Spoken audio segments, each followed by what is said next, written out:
How to turn off daily screen time on TikTok. Hi there, today we'll learn how to turn off daily screen time feature on TikTok.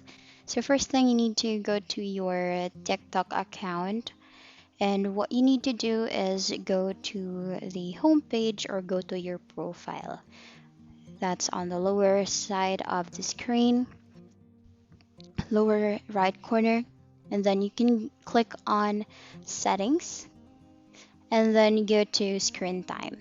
When you go to screen time, there on the first option, you need to, if it's currently on, you can toggle it off.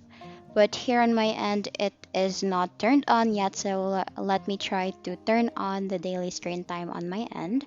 So you can turn on, then you need to input your passcode and then confirm the passcode that you just entered. And there the screen daily screen time is now active. So to turn it off, you can just click on the same option and then just toggle off the green button.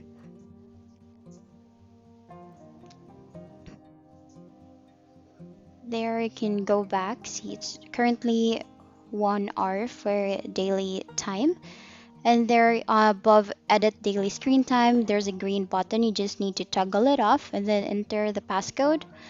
And now you have successfully turned off your daily screen time onto your account. And that's it for today's video. Thank you so much for watching.